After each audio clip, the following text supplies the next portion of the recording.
When the billionaire heiress crashed into the single dad's life, she didn't know he was the only man who could save her empire. Rain hammered the overpass. Headlights skidded sideways across black ice. A silver sedan spun once, twice, and slammed into the guardrail with a sound like a bone breaking. Inside, a woman in a torn evening gown pressed a bloody hand against the cracked window, her eyes locked on the stranger running toward her through the storm, a man who was supposed to be nobody. Before the night was over, he would pull her out of that wreck. Before the month was over, her enemies would try to bury them both. If this story reaches you, hit that like button and drop the name of your city in the comments. I want to see how far this one travels. Stay with me until the end. You won't regret it. The gas station on Route 9 never really closed, and that was the only reason Lucas Reed still had a job. He leaned against the counter at 2:15 in the morning, flipping through a paperback someone had abandoned on the magazine rack 3 weeks ago. The spine was broken. The last 20 pages were missing. He'd read it anyway, because reading a book without an ending felt about right for his life. Outside, the rain had started around midnight and hadn't let up. It came down in sheets now, hammering the tin awning over the pumps, turning the parking lot into a shallow black lake that reflected the sickly fluorescent sign above the door. Shell. Open 24 hours. One letter flickering, the S going dim and bright like it couldn't decide whether to quit. Lucas understood the feeling. He set the book down when headlights swept across the windows. A pickup truck pulled up to pump 4 and a man in a soaked trucker cap climbed out, cursing at the sky. Lucas watched him fumble with the card reader for a minute before the door chimed and the man stumbled inside, shaking water off like a dog. "Reader's broken on 4, the man said. "It's not broken. You gotta hold the card still." I held it still. "Hold it stiller." The man muttered something Lucas didn't catch and went back out. Lucas watched through the glass until the pump clicked on, then picked his book back up. This was the job. 9 hours of nothing, punctuated by 5 minutes of someone being frustrated at him about something he couldn't fix. $13.50 an hour. No benefits. The manager, a heavy-set guy named Dale, who smelled permanently of microwave burritos, had promised him a raise at the 6-month mark. That had been 14 months ago. Lucas didn't push. Pushing got you noticed, and being noticed was a luxury he couldn't afford. At 32, he had the kind of face people forgot immediately. Dark hair cut short because he did it himself with clippers in the bathroom mirror, a jaw that hadn't seen a razor in 3 days, eyes that looked older than the rest of him. He was tall but not striking, built but not showy, the kind of man who moved through a room without leaving a ripple. He'd worked hard at becoming forgettable. It hadn't always been that way. Once, a long time ago, he'd been the kind of person people looked at twice. That man was dead. Lucas had buried him himself. His phone buzzed against the counter. He glanced at it. A text from Mrs. Alvarez, his neighbor 2 doors down, who watched Noah on the nights he worked. "He's out. Didn't fuss too bad. The little bear is on the couch if you want to grab it on your way in." Lucas typed back, "Thank you. I'll be home by 7. He stared at the phone for a second longer, then put it face down. Noah was 4. 4 years, 2 months, and 11 days. Lucas kept the count in his head the way other men kept baseball statistics. 4 years of formula bottles warmed in microwaves, of diapers in gas station bathrooms, of rocking a colicky baby in the front seat of a car because the apartment was too cold and the heater was broken and he didn't have the money to fix it. 4 years of learning what a pediatrician was and how insurance worked, and how to braid a tiny patch of hair back from a forehead that ran 103 degrees at 2 in the morning. 4 years alone. He didn't talk about Noah's mother. Not to Dale, not to Mrs. Alvarez, not to the small circle of gas station regulars who knew him by his first name. When people asked, he said she's not in the picture, in a voice that made them stop asking. It was the closest he came to a lie. She wasn't in the picture because Lucas had cut her out of it, and he'd done it for reasons he still woke up sweating about at 3 in the morning, sometimes. But that was a story for a different night. The trucker came back in, dropped a 20 on the counter for a pack of Marlboros and a coffee, and left without making eye contact. Lucas rang him up, handed him his change, and watched the taillights fade into the rain. Then it was quiet again. Just the hum of the coolers, the tick of the old clock above the cigarette rack, and the steady drumming of water on metal. Lucas picked up his book. He made it through 2 more chapters before he heard it. At first he thought it was thunder, but thunder didn't sound like that. like metal folding in on itself, a high, screaming tear of friction, and then a wet, heavy slam that vibrated up through the concrete floor into the soles of his boots. He was on his feet before he registered the decision to stand. The sound had come from the overpass, maybe 100 yards up the road, where Route 9 climbed over the old freight rail line. He hit the door at a run. The rain slapped him cold, soaked his shirt through in 3 strides. Out past the pumps, past the edge of the station's light, the overpass was a black silhouette against the gray-black sky.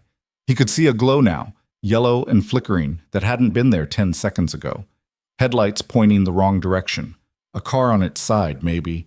No, on its roof. He couldn't tell. The angles were wrong. He should have called 911. He knew that, in the back of his head, the part of him that knew procedure, that knew liability. Instead, his feet kept moving. Something in him had gone past thinking and into doing, and he'd learned a long time ago not to argue with that part of himself. He ran. The shoulder of the road was slick gravel turning to mud. He scrambled up the incline, slipping twice, his palms scraping raw against the wet asphalt. When he crested the top of the overpass, he saw it clearly. A silver sedan, one of those expensive German ones, had hit the guardrail hard enough to bend the steel outward into a ragged U. The front end was crushed into the driver's side, and the whole vehicle sat tilted, 2 wheels off the ground, the chassis groaning every time the wind pushed it. Steam rose from the hood. The driver's side airbag had deployed and deflated, a limp white flag against a shattered windshield. Glass everywhere, glinting in the headlights like broken teeth. And in the passenger seat, pinned against the window by the angle of the crash, a woman. Lucas reached the car in 4 long strides. He could see her through the cracked glass. Dark hair matted with something that wasn't just water, a pale cheek pressed against the window, one hand flat against it, the fingers twitching. She was conscious. Her eyes found his through the glass and widened, and something in them, not fear exactly, but a sharp, furious clarity, hit him like a punch. He yanked at the door handle. Locked or jammed. He couldn't tell. "Hey!" He banged the flat of his hand against the window, hard enough to sting. "Hey, can you hear me? Can you unlock it?" Her lips moved. He couldn't hear. "Lady, I need you to unlock the door. Can you move your hand to the lock? Just reach up. Yeah, just there." Her hand shook as she lifted it. He watched her fingers search along the door panel, find the button, press it. He heard the soft thunk of the lock releasing and pulled the handle again. The door gave an inch and caught. The frame was bent. He set his foot against the side panel and hauled on the handle with both hands and every pound of him, and the door shrieked open 4 more inches, then 6, then wide enough for him to get his arm in. The smell hit him. Gasoline, hot metal, perfume that had probably cost more than his rent, and blood. Not a lot of blood, but enough. A cut at her hairline was bleeding down the side of her face in a slow, dark line. "Okay," he said, and his voice came out steadier than he felt. "Okay, I'm going to get you out. What's your name?" "Iris." She said it like it was a chore to pronounce. Her voice was lower than he'd expected, a little raw. "Iris Hale. Iris, I'm Lucas. I'm going to reach across you and undo your seatbelt. Anything hurt bad? Neck, back?" "My..." She stopped, pressed her lips together, tried again. "Ankle, I think." "Okay, that's okay. Ankle we can work with." He leaned in, trying not to put his weight on her, and fumbled for the seatbelt clasp. It took him 2 tries. The buckle was bent. When it finally released, she slumped forward into him with a small, involuntary sound that wasn't quite a cry, and he caught her against his chest. Up close, she smelled like champagne and rain and faintly like fear. "On 3, he said. 1, 2. He didn't wait for 3. He slid an arm under her knees, braced the other across her back, and lifted her out of the car in one long, unsteady motion. She was lighter than he expected. Whatever she was wearing, some kind of long dress, dark green, soaked through and torn at the hem, tangled around his arms. She made another of those small sounds as he cleared her from the door. Sorry, I got you." He started walking her down the slope, away from the car, away from the smell of gasoline that he'd been trying not to think about. His boots slid on the wet gravel and he nearly went down once, caught himself on one knee, adjusted his grip on her, kept going. She had one arm around his neck now. The rain was running down his face into his eyes and he couldn't wipe it away. "Someone's going to see the car," she said, close to his ear. Not a question. A statement, like she was running down a list. Probably. I need you to... She broke off, swallowed. I need you to take me somewhere, not a hospital. He stopped walking. They were maybe 30 feet from the wreck now, on the gravel shoulder, the gas station lights glowing yellow through the rain in the distance. He looked down at her. Her face was very close to his and very pale, a bruise already darkening under one eye. Up close he could see that her dress was not just expensive. It was the kind of expensive that meant something. Black tie expensive. The kind you wore when important people were watching you. There was a pearl in one ear and nothing in the other. She'd lost the second one somewhere. And her eyes, which he could now see were a gray-green color, were steady on his in a way that people whose heads had just been slammed against a car window usually could not manage. You need a hospital, he said. I need a ride. Lady, you're bleeding. It's a scalp wound. They bleed a lot. They're not serious. She said it like she'd had scalp wounds before. My ankle is sprained at worst. I can walk on it for 10 minutes. You just crashed your car. Yes, I'm aware. He almost laughed. It was an absurd thing to almost laugh at. A woman he was carrying down a wet road at 2:30 in the morning, rain in both their faces, her blood on his shirt. But there was something about the dry way she said it, the tired precision, that cracked something in him for a second. I'm calling an ambulance, he said. Please don't. You need... Lucas. She used his name. It stopped him. Please. I will pay you. Whatever you want. Take me somewhere with a door that locks, and I will pay you enough to not work at that gas station for a year. I'm not asking you to hide a body. I'm asking you for a ride. He stared at her. The rain came down. Somewhere behind them, a car's engine was ticking as it cooled. Up on the overpass, the sedan groaned against what was left of the guardrail. He should say no. Every sensible part of him was saying no in a loud, clear voice. Calling an ambulance was the right call. Calling the police was the right call. Getting her name, getting her insurance, getting this written down on a piece of paper so that nobody could come after him later and say he'd done something he hadn't. All of that was the right call. But he'd seen the way her hand was shaking, not from cold. He'd watched people be cold, and he'd watched people be afraid. And these were two different kinds of shaking. She was afraid of something, and it wasn't the car accident. I'm not taking your money, he said finally. Something shifted in her face. Then why? Because you look like you're going to argue with me for another 10 minutes, and I've got a 4-year-old expecting me home by 7. He started walking again, slower this time, angling toward the gas station. There's a back room. You can sit down. I'll look at your head, and then we're going to have a real conversation about what you want to do. She didn't answer, but she didn't argue either. She just let her head rest against his shoulder, and he could feel her breathing, faster than it should have been, controlled in a way that suggested she was working at it. By the time they reached the station door, his shirt was soaked through with rain and a little bit of her blood, and she had gone very quiet.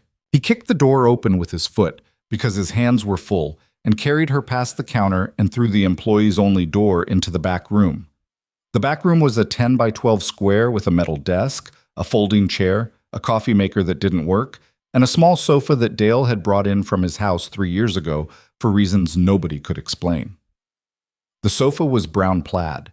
It was the ugliest piece of furniture Lucas had ever seen, and right now it was the best piece of furniture in the county. He set her down on it as carefully as he could.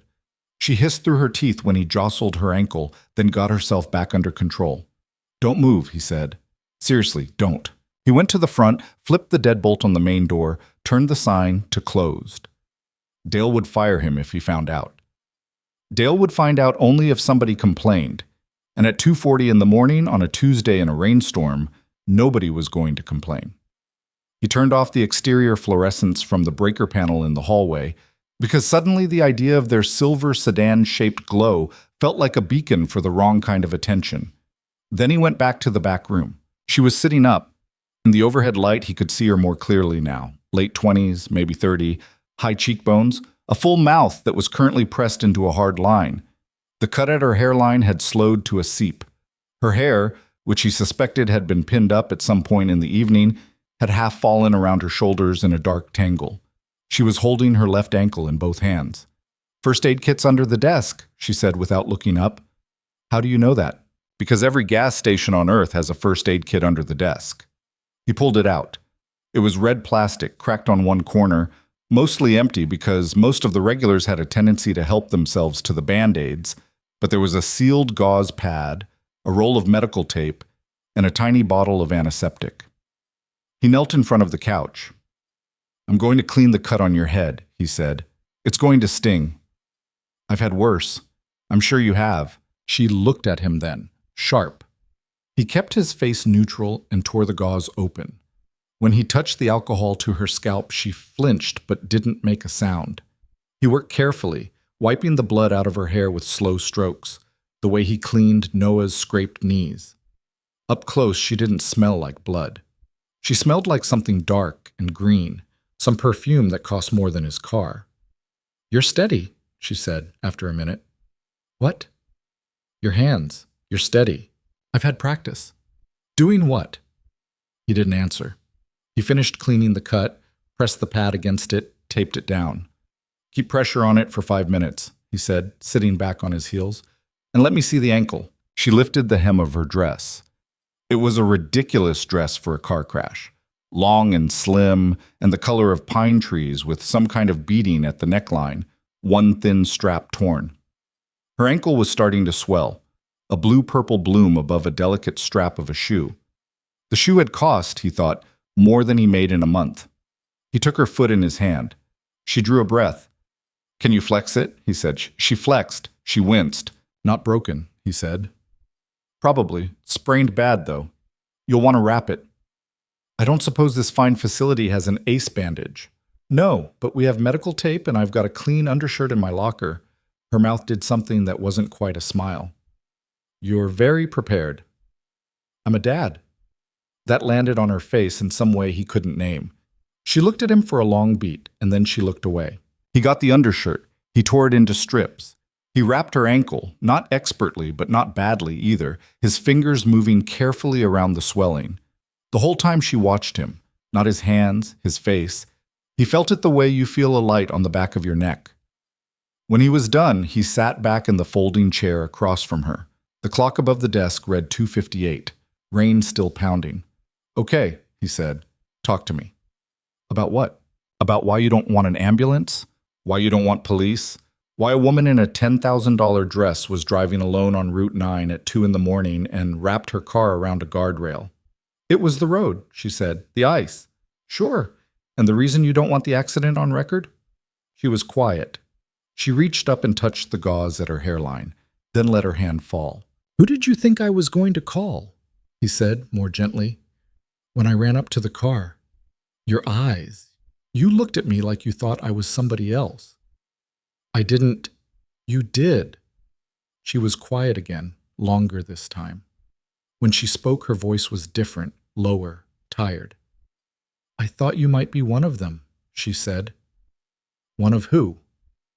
She looked at him, really looked at him, the way he'd looked at her, trying to figure out what kind of person she was dealing with. "Mr. Reed," she said, and he almost flinched because he hadn't told her his last name, and then he remembered that it was stitched on his shirt in red thread, Lucas, and the name tag on his chest that said Reed.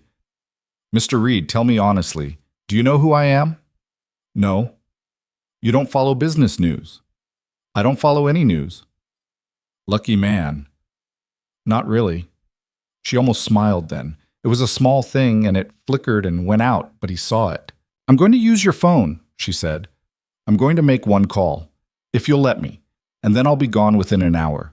You'll never see me again, and nothing about tonight will ever come back to you. I promise." Lucas thought about it, about the car on the overpass that somebody was going to notice any minute now, if they hadn't already.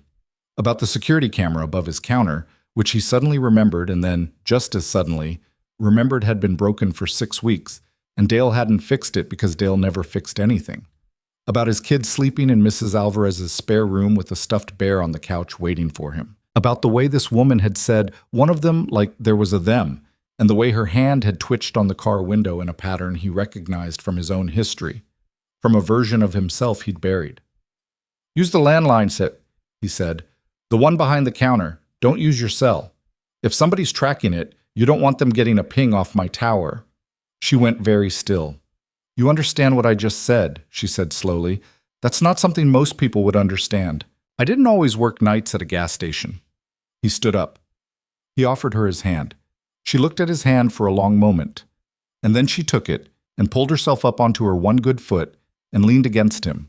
And he walked her out to the phone behind the counter at 3 in the morning on a Tuesday, while the rain kept falling on Route 9 and the car on the overpass burned down slow to a wet, smoking ruin. Thus, she made one call. She spoke 4 sentences into the receiver in a voice that didn't sound anything like the one she'd used with him. It was crisp, cold, authoritative, the voice of a person used to being obeyed. He only caught pieces. "No, I don't care what he said. Marcus, listen to me.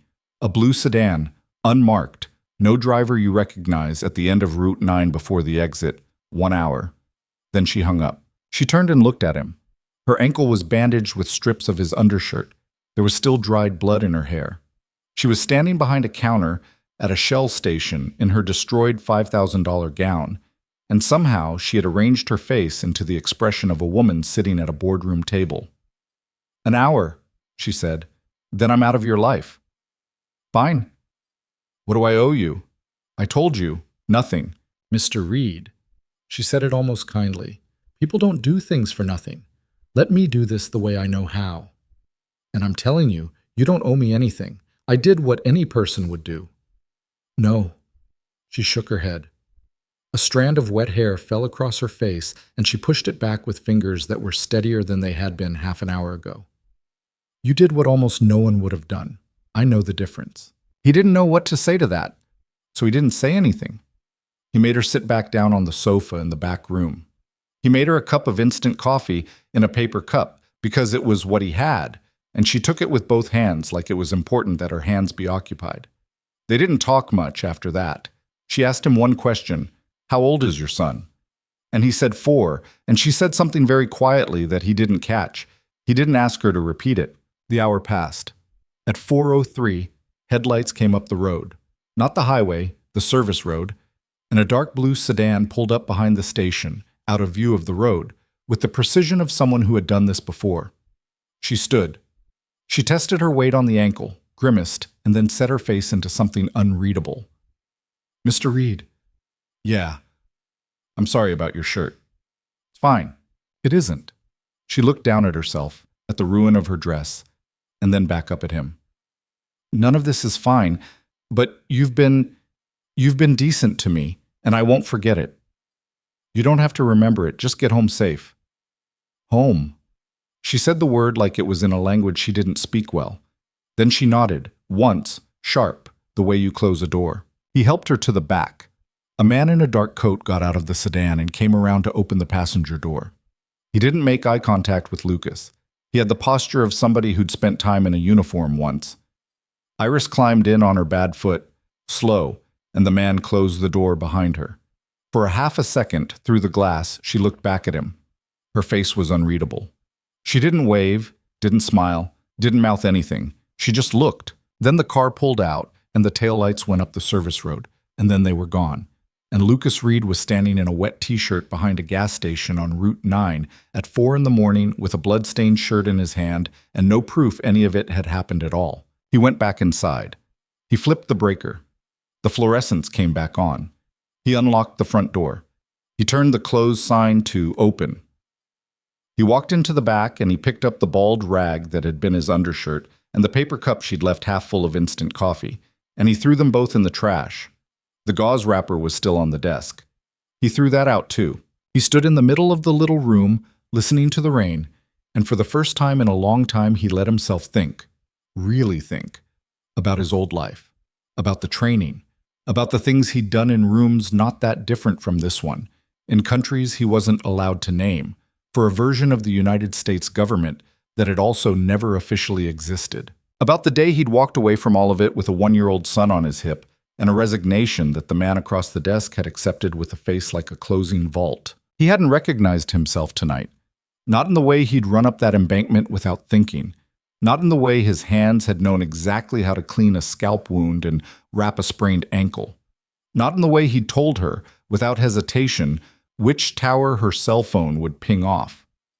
That man wasn't supposed to exist anymore. He'd buried him. And yet, Lucas took a long breath. He let it out. Then he picked up the phone and called his replacement, a kid named Jesse who worked the day shift, and said he was heading home early and Jesse could come in whenever. The register was balanced. He locked up. He drove home. The rain was letting up by the time he hit his street. Mrs. Alvarez answered the door in her housecoat, her hair in a long gray braid over one shoulder, and handed him a sleeping 4-year-old and a small brown bear without saying a word, because she'd been married to a trucker for 40 years before he died, and she knew when not to ask questions. Lucas carried Noah back to their apartment. He laid the boy down in the little bed with the blue sheets and tucked the bear in next to him and stood there for a long minute watching him breathe. Noah had his mother's eyelashes. It was the only thing of hers Lucas had let himself keep, and he hadn't had a choice. In the kitchen, he pulled off his soaked shirt and balled it up and shoved it deep into the trash under the coffee grounds. He'd buy another one. He had 4 more just like it. He stood at the sink and ran cold water over his hands and watched the pink wash off his knuckles down the drain. Somewhere out there, in a car he'd never see, going to a place he'd never know, a woman named Iris Hale was riding home with a bandaged ankle and a cut at her hairline and a dress that would be in a dumpster by morning. "You'll never see me again," she'd said. He believed her. He wanted to believe her. His life, the little one he'd built out of fluorescent lights and night shifts and the weight of a small boy in the mornings, that life had no room in it for a woman in a torn green dress and a voice used to being obeyed. He shut the water off. He dried his hands. He went down the hall to his own bedroom, which was really Noah's room with a second mattress in it, and he lay down in his jeans on top of the blankets and he closed his eyes. He didn't sleep. He lay there as the gray of morning came up in the window, and he listened to his son breathe in the other bed, and he thought about the way the woman had looked at him through the car window with her hand pressed flat against the glass, like she'd been expecting somebody. And he hadn't been who she expected, but he'd do. Outside, the rain finally stopped. A garbage truck came down the alley. A dog barked 2 blocks over. The world went on the way it always did, indifferent, loud, ordinary. Lucas Reed lay in the gray light with his eyes open and told himself again and again that by tomorrow night this would all feel like something he'd dreamed. He was wrong about that, but he didn't know it yet. He was wrong, and he found out 5 days later. The first 2 days after the accident, Lucas did what he always did. He worked Tuesday night and Wednesday night at the Shell, came home, slept in 2-hour shifts around Noah's schedule, walked the boy to the little daycare at the community center, picked him up at 4, cooked something out of a can, read him the book about the mouse and the moon 3 times because Noah wouldn't let him read anything else. Ordinary, loud, tiring ordinary. By Thursday morning, he'd almost convinced himself. Almost. Because on Wednesday night, a tow truck had come for the sedan on the overpass, and the kid who'd driven it had stopped in for a coffee afterward, and Lucas had asked, casual, just a gas station guy making small talk, what happened to the driver. "Nobody in the car when we got there," the tow kid had said, shrugging, stirring 3 sugars into a black coffee. "Cops said maybe somebody pulled him out. Car was registered to some LLC, not a person. That's all I know, man." Lucas had nodded like it was an interesting story about somebody else and rung him up. And when the kid left, he'd stood at the counter for a full minute without moving. Registered to an LLC. People didn't register their personal cars to LLCs, not ordinary people. People who were trying to keep their names out of databases registered their cars to LLCs. He'd gone back to his book. By Thursday afternoon, though, the edge of it had started to soften. Noah had a fever. Just a low one, 100.1. Probably a cold. And between ice pops and children's Tylenol and a humidifier that leaked, Lucas stopped thinking about a woman in a green dress. He thought about small feet hot against his palm. He thought about his rent, which was due on the 1st. He thought about whether the car could make it another 3 months before the timing belt went. Friday, he worked a day shift covering for Jesse, whose girlfriend had gone into labor. He stood behind the counter in the watery morning light and sold lottery tickets to men in paint-spattered work clothes.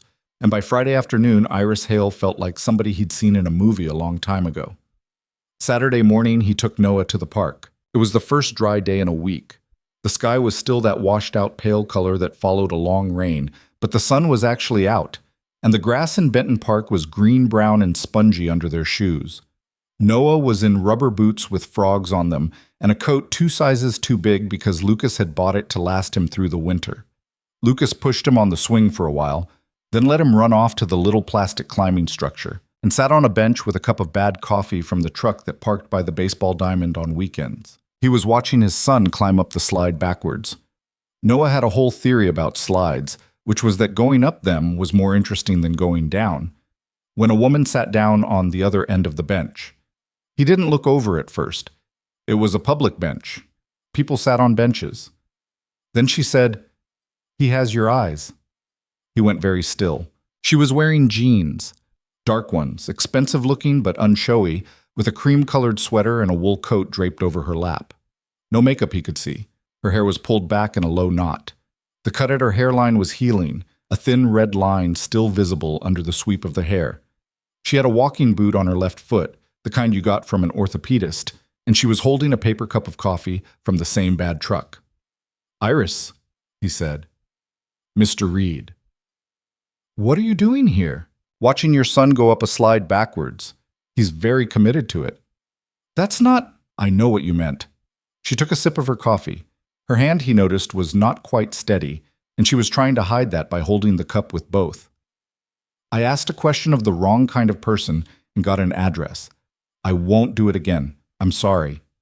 "How did you—" "Mr. Reed, I run a company with 22,000 employees and contracts in 4 countries. It wasn't hard." He looked at her. Really looked, in daylight, for the first time. The bruise under her eye had turned green and yellow and was fading. She looked tired in a way that went deeper than sleep. Up close, without the rain and the blood and the dress, she was— He found he had to reach for the word, not beautiful exactly, but arresting. The kind of face you'd have to keep turning back to, because you couldn't quite decide what it was doing to you. "You told me I'd never see you again," he said. "I meant it. When I said it. What changed?" She didn't answer right away. She watched Noah for a minute. The boy had made it to the top of the slide and was now crouched up there, peering down at the steps like he was plotting something. "Does he talk much?" she asked. "Too much. Answer the question." "Mr. Reed." "Lucas. If we're going to do this, just— Lucas." "Lucas?" She nodded once, a small, formal gesture. "What changed is that I realized something on the drive home Tuesday night, something I'm still trying to make sense of. And the only person I could think of to talk to about it is a man I've spoken 600 words to in my entire life. That's not a good sign." "No, it isn't." Noah, at the top of the slide, let out a war whoop and hurled himself down it head first. Lucas was halfway off the bench before the boy's boots hit the mulch, laughing, unharmed. He settled back down, heart in his throat. "He does that about 40 times a day," Lucas said. "Does he have a helmet?" "He lost it. He lost a helmet." "He's 4. Everything lost by a 4-year-old is lost forever. It's a rule." A ghost of something crossed her face. Not a smile, but the cousin of one. Then it was gone. "I need your help," she said. "No." "You don't know what I'm going to— Iris?" She stopped. The fact that he'd used her first name seemed to surprise her. Surprised him too. He hadn't planned to. "Whatever it is," he said, "the answer is no. I have a kid. I work at a gas station.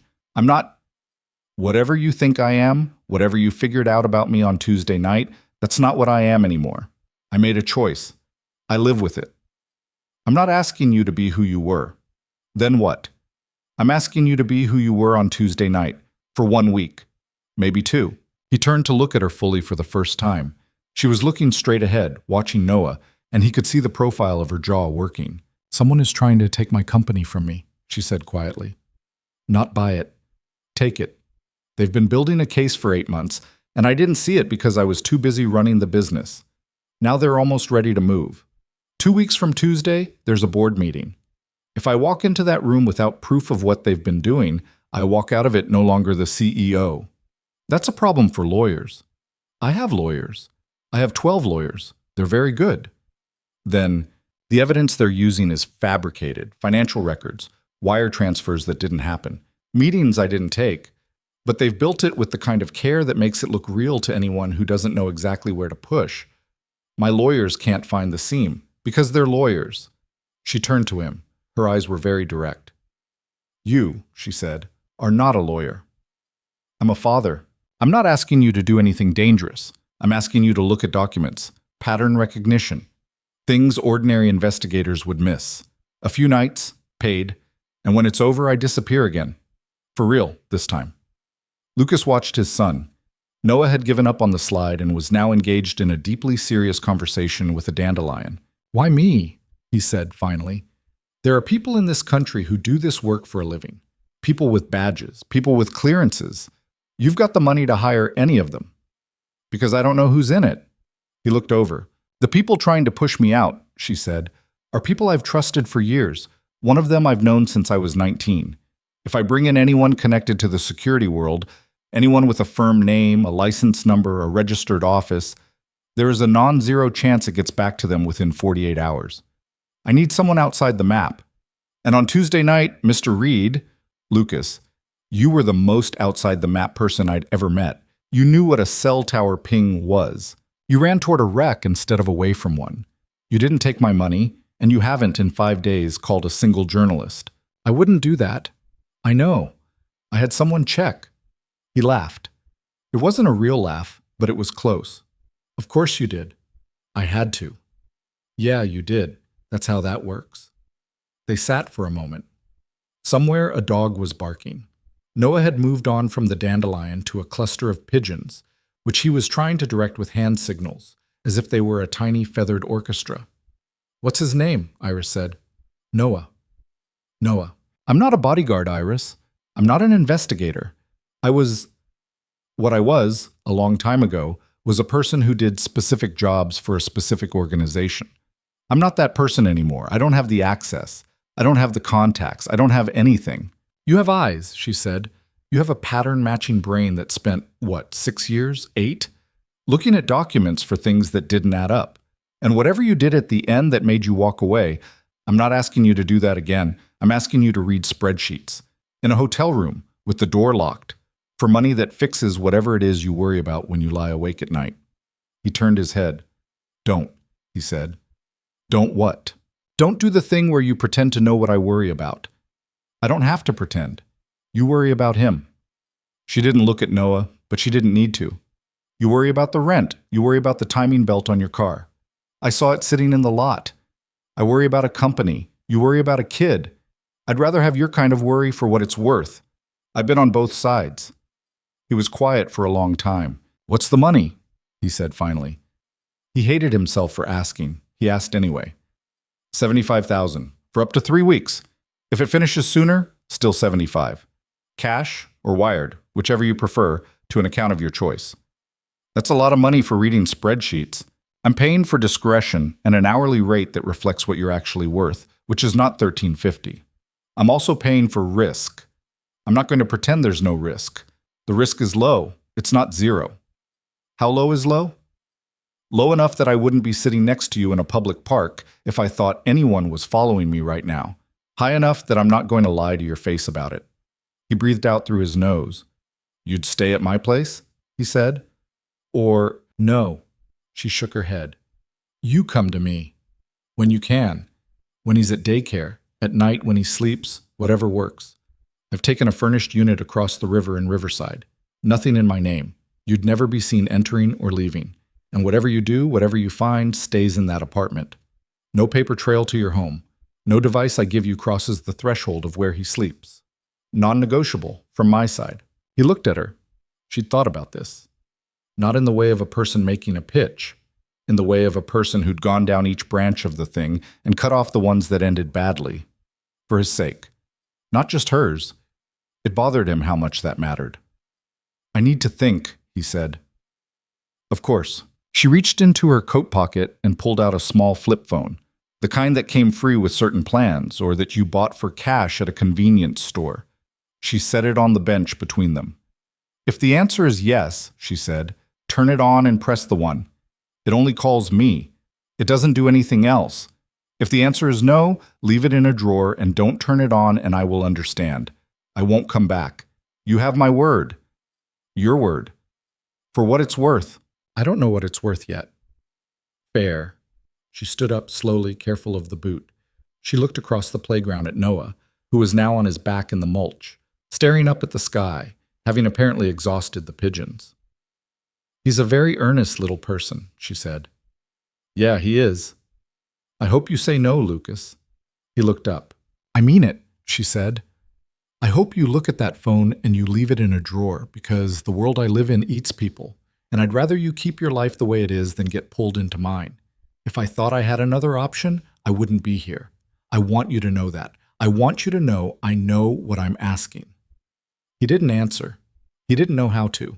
She nodded to him once, the way she'd nodded from the back of the blue sedan, and then she turned and walked, slow on the boot, toward the parking lot. He watched her go. She didn't look back this time.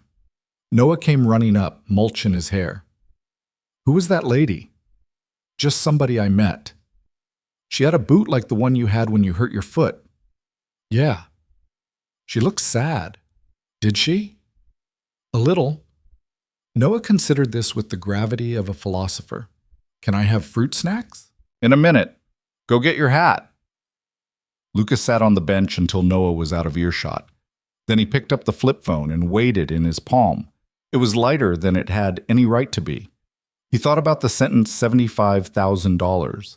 He thought about the timing belt and the winter coat, and the day 2 months ago when he'd stood in the grocery store with $41 in his account and done the math on cereal versus milk. He thought about a fabricated ledger, pattern recognition, a hotel room with the door locked. He thought about the way her hand had shook around the paper cup of coffee because she was afraid, and she wasn't a woman who was accustomed to being afraid. He put the phone in his pocket. That night, after Noah fell asleep with the brown bear under his chin, Lucas sat at the kitchen table in the dark and turned the phone over in his hands for 40 minutes. He didn't turn it on. He thought about the man he'd buried. He thought about the money. He thought about how long it had been since he'd done anything that mattered, and hated himself for how much that thought meant to him. It wasn't a good reason. It was, in fact, the exact kind of reason that got people killed. His old instructor, a man named Royce, who died of a heart attack in a Sarasota diner 4 years ago, had told him once, "The dangerous guys aren't the ones who want the money. They're the ones who want to feel useful. The money you can budget. Usefulness will bleed you out." Lucas had nodded back then. 26 years old and indestructible. Now he was 32, and the only thing in the world he couldn't replace was asleep 20 feet away with a stuffed bear under his chin, and a woman with a voice like cold glass had offered him $75,000 to look at spreadsheets. He turned the phone on. He pressed the 1. She picked up on the second ring. "Lucas, I have 3 conditions." "All right." 1. I never give you an address you don't already have. You know where I work. You know where my kid goes to daycare. I want a promise, on whatever your word is worth, that nobody associated with you ever goes near either. Ever. Not to watch, not to check, not to protect. Nobody. Agreed. 2. Anytime I say stop, we stop. I walk away with what you've paid me to that point. No argument, no guilt trip, no Lucas, just one more night. Agreed. 3. He paused. This was the one he'd thought about longest. If it gets hot, if it stops being spreadsheets, you tell me. The second it changes, not an hour later, not when you have it figured out. The second. Agreed. You agreed to that fast, because I'd have told you anyway. Her voice was steady. I'm not going to use you, Lucas. I'm going to employ you. There's a difference. There'd better be. When can you start? He looked at the door of Noah's room, at the thin strip of nightlight bleeding out from under it. Monday night, he said. 10 p.m. Text me the address on this phone. Done. A pause. Lucas? Yeah. Thank you. Don't thank me yet. You don't know if I'm any good at this. I know. How? Because on Tuesday night I watched you wrap my ankle the way a person who'd done it in the dark, under fire, would wrap an ankle. I've been in rooms with men who'd done that. You have the same hands. He didn't know what to say to that. He hung up. He sat at the table for a long time. Well, the apartment in Riverside was on the 8th floor of a glass-fronted building that catered to medical residents and visiting executives. You needed a key fob to get past the lobby. Lucas got buzzed in through a service entrance, took the freight elevator to 8, and walked down a carpeted hallway that smelled faintly of dryer sheets. Unit 812. He knocked twice, paused, knocked once. She told him the pattern on the phone. old habits. His, apparently, and hers. She opened the door in a black sweater and dark slacks. No shoes, the walking boot gone. She had reading glasses pushed up on top of her head. "You're 4 minutes late," she said. "Bus?" "You took a bus here." "2 buses, and a 15-minute walk. I'm not driving my car to this address." Something that wasn't quite a smile flickered across her face. "Come in." The apartment was clean and anonymous in the way high-end rentals always were. Gray couch, a framed print of a city that was not this city. A kitchen island. What caught his eye was the dining table, which had been turned into a workspace. 3 laptops, 2 external monitors, a stack of banker's boxes filled with paper, and a bowl of almonds that had clearly been a gesture at food and was now mostly empty shells. "You eaten?" he said. "Today?" "Yes." "What?" "An almond." "That's not—" "Lucas? Not tonight." "Fine." He took off his jacket. "Show me what we're looking at." She sat him down at the table. She pulled a chair up beside him, not across, beside, close enough that their shoulders could bump, and opened the first laptop. "Hale Dynamics," she said, "founded by my grandfather. Industrial manufacturing at first, then defense subcontracting, then the last 20 years we've diversified into logistics and software. My father ran it until his heart went 3 years ago. I took over. I was 30. Most of the board thought I was a placeholder. They assumed my uncle would run things from the side and I'd cut ribbons. He doesn't." "No." Her jaw set. "He doesn't, but he's never forgiven me for it." "Your uncle." "Gregory Hale, my father's younger brother. He's the chair of the audit committee. He was, the person I trusted most in that room." "Was." 8 months ago," she said, "a whistleblower tip was anonymously filed with the SEC. Allegations that I'd been running payments through a shell in Luxembourg, that I'd been personally enriching myself off a defense contract with a NATO ally, that the company's books had been doctored to conceal it.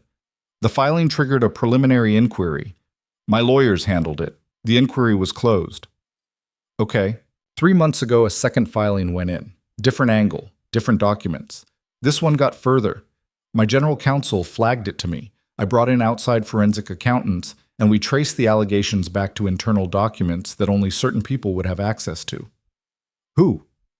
7 people. 5 of whom have worked for the company for over 2 decades. One is a junior associate who started last summer. And Gregory.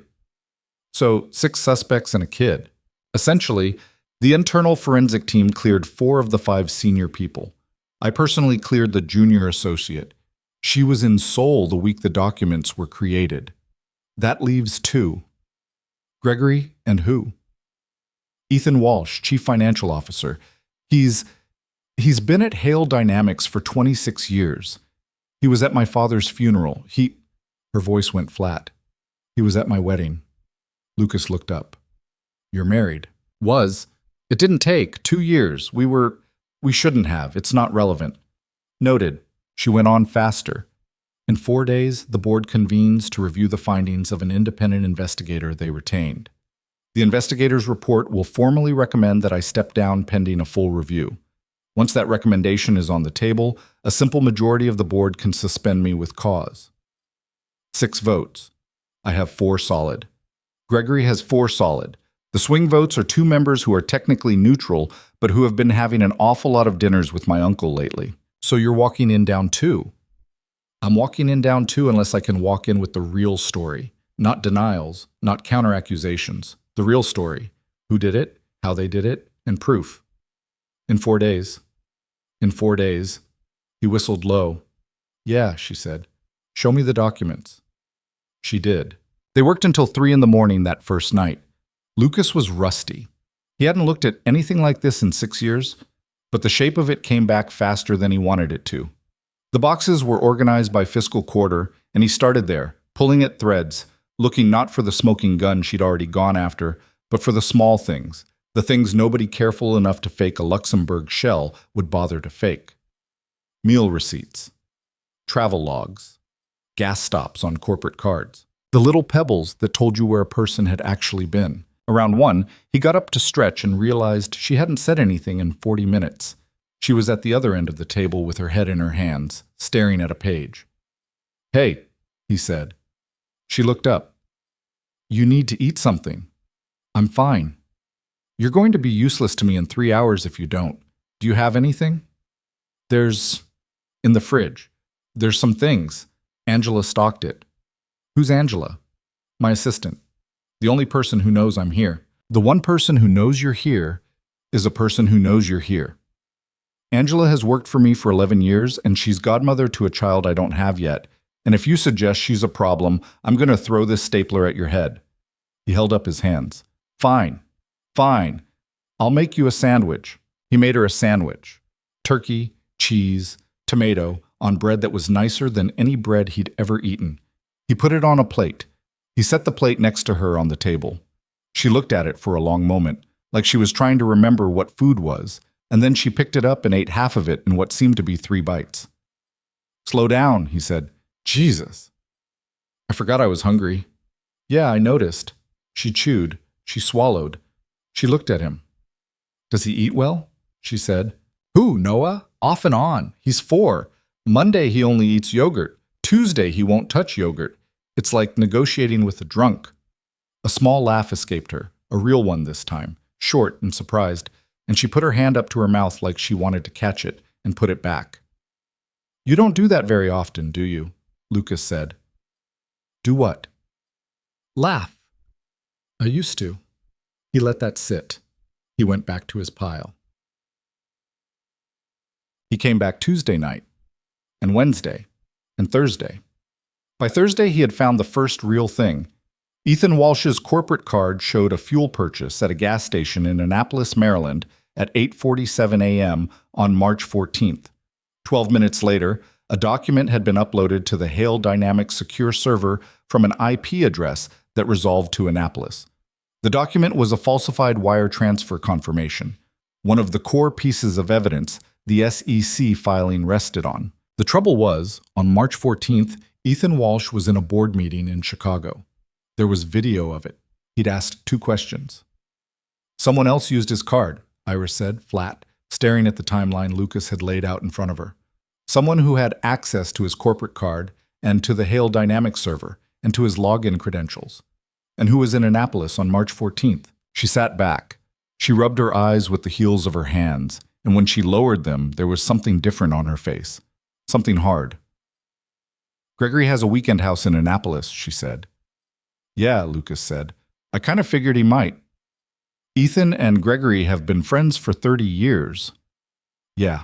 Gregory wanted it to look like Ethan, she said. He wanted a scapegoat he could throw to the wolves if anything came out. A loyal old friend who'd quietly take a package and retire, no questions asked. And I was supposed to be collateral damage, and if too much came out, Ethan takes the fall, Gregory takes the company, and nobody notices that it was the wrong man in the corner. Yeah. She was very still. Lucas. Yeah. I'm going to need you to do one more thing. Oh boy. It's the last one. And then I pay you and you walk away, just like we said. Tell me what it is first. She told him. She needed confirmation. Not a timeline, not an inference. Confirmation. A document, an email, a file, something that put Gregory's hand on the actual pen. She had all the pieces around the edges, but without the center, she was going to walk into that board meeting Monday morning with a story, not a case, and her uncle would laugh her out of the room. She needed one real thing, and she knew where it was. Gregory kept a personal laptop at his Annapolis house. He did his private work on it. He was 64 years old. He didn't trust cloud services, and he was convinced that a machine he only used in a house he only visited on weekends was the safest place in the world for certain kinds of records. Iris knew this because 15 years ago, when she was a college sophomore, he'd taken her up there for a weekend and, drunk on a bottle of Burgundy, he'd shown her the laptop and told her with a sort of boyish pride that this was where he kept the real stuff. You want me to break into your uncle's house, Lucas said. No. Oh, good. I want you to come with me while I go into my uncle's house. I have a key. The alarm code. I'm family. I'm allowed to be there. I'll take responsibility for everything. I just need someone with me who can do what you can do. Pull what's on the machine without tripping anything. Leave it the way we found it. Know what to do if something goes wrong. Iris? Lucas. This is the thing I said. Friday in the park. This is the thing I said I wouldn't do. I know. You agreed to conditions. I know. And you're asking anyway. Yes. He looked at her across the table. She looked back. She had circles under her eyes the color of a fresh bruise. Her hair was a mess. Her mouth was set. I'm asking anyway, she said quieter. And if you say no, I'll go alone. I'm telling you that so you know you're not the thing that makes this happen or doesn't happen. I'm doing it Saturday night either way. I'd rather not do it alone. That's all. Lucas closed the folder in front of him. He stared at the closed folder for a long time. He thought about Noah. He thought about the brown bear on the couch. He thought about the sentence, I'm doing it Saturday night either way, and the way she'd said it, not as a manipulation, he was pretty sure, but as a fact, as the kind of thing she said to herself in the bathroom mirror when nobody was watching. Saturday night, he said. Saturday night. I drive, and I pick the route, and if I say we leave, we leave. Yes. And if I see anything, I don't like when we get there. We don't go in. We turn around and we find another way. Yes. And after this, I'm done. Whether it works or it doesn't, whatever happens on that laptop. After Saturday, you pay me, and I go home to my kid and I never hear from you again. A pause. The smallest pause. Yes, she said. She looked down at her hands. Her fingers were laced together on the table, and the knuckles were white. Lucas. Yeah. If something goes wrong on Saturday. She didn't look up. If anything happens to me, Angela knows to go to Marcus with everything. Marcus is the man who picked me up at the gas station. He'll take care of it. He'll make sure nothing in any of this ever touches you. Your name doesn't appear in a single document here. I've seen to that.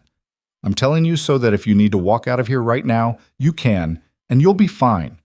I'll still pay you. I'll wire it tonight. Iris, I need you to know I thought about it. I can tell. I needed you to know. He looked at the top of her head, at the thin red line at her hairline that was a week and a half old now and starting to fade. He didn't know when it had happened, the thing he didn't want to name. Maybe Tuesday at the gas station when she'd set a scalp wound. They bleed a lot like she was tired and not afraid, even though she'd been both. Maybe Friday on the bench when she'd said she hoped he'd say no. Maybe the moment he'd watched her eat half a turkey sandwich in 3 bites because she'd been forgetting meals. Somewhere in there, it had stopped being about $75,000 and the timing belt. Somewhere in there, he had started wanting, in a way he hadn't wanted anything in years, for this woman not to lose.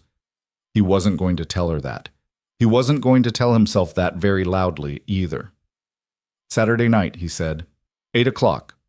I'll be downstairs in a rental. She nodded, once. He got his jacket. He went to the door. Lucas. He stopped, hand on the handle. Yeah. Is Noah? She stopped. She seemed to be trying to figure out how to ask something. Does he have somebody for the weekend? If we're driving to Annapolis, Mrs. Alvarez. Okay. Why? No reason. Iris? She was looking at the table. There's a fund, she said, to the grain of the wood. It's already set up. It's in a name that isn't yours or his. If anything happens to you Saturday because of something I brought into your life, there's enough there to raise him. College, all of it. Angela knows, that's all. I wasn't going to say, but I wanted you to know. He stood with his hand on the door. He didn't trust himself to speak for a second. That's a hell of a thing to drop on a man on his way out, he said, finally. I know. I'll see you Saturday. He opened the door and he left, and he walked down the carpeted hallway, and the freight elevator, and the service entrance, and the 2 buses home. And when he got to his apartment and unlocked the door, he stood in the dark of the living room for a long time, listening to his son breathe in the other room. He had 4 days. He thought about the fun she hadn't needed to mention. He thought about the fact that she had. He thought about a 64-year-old man at a weekend house in Annapolis with a laptop in a drawer who did not know that on Saturday night, a woman in a walking boot and a man in a borrowed jacket were going to drive up his gravel driveway with the alarm code. He went into Noah's room. He sat on the edge of the bed. He watched the boy sleep. He put a hand on the small back under the blanket and felt it rise and fall. I'll be back Sunday morning, bud, he said, very quietly. I promise." Noah didn't wake up. He just sighed a small, deep sigh and turned his face into the pillow, and Lucas sat there in the dark until the first gray light came up in the window, and then he went to the kitchen and made a pot of coffee and started planning the drive. The planning took him 3 days. By Friday evening, he had a rental car reserved under the name of a cousin who owed him a favor and who didn't ask questions. He had 2 prepaid phones, a roll of electrical tape, a small zippered kit of tools he hadn't touched in 6 years and had kept, against his better judgment, in a shoebox at the back of his closet. He had a map of the Annapolis roads printed on paper, because paper didn't ping off towers. He had studied the satellite view of Gregory Hale's weekend house until he could have walked its footprint in the dark. Long gravel driveway off Severn Road, the kind that crunched loud under a tire, a dock out back with a boathouse, 2 exterior cameras at the front gate that he'd counted from the listing photos on the real estate history, and possibly a third he couldn't confirm. He'd told Mrs. Alvarez he was driving to Pittsburgh to see a friend who'd had surgery. She'd looked at him in that way she had, where she didn't ask and didn't believe him and didn't particularly care, and she'd said Noah will be fine. You bring yourself back in one piece, and he'd kissed Noah on the forehead Saturday morning and handed him the brown bear and said, "I love you, bud. Be good for Mrs. A." And Noah had said, "I love you back, Daddy. Bring me something." And Lucas had said he would. And he'd walked out to the rental without looking back because if he looked back, he would have stayed. He picked Iris up at 8 o'clock on the dot. She came out of the service entrance of the building in Riverside in jeans, a black long-sleeved shirt, a dark jacket, running shoes. No jewelry, hair pulled back tight. She had a small backpack over one shoulder. The walking boot was gone. She was limping very faintly on the ankle but trying not to. She slid into the passenger seat and closed the door. "You sleep?" he said. "Some?" "Liar?" "Some." He put the car in gear. They drove in silence for the first 20 minutes. He took surface streets out of the city, then got on the highway heading south, staying in the right lane, 5 miles over the limit. Nothing to notice. The radio was off. The heater ticked.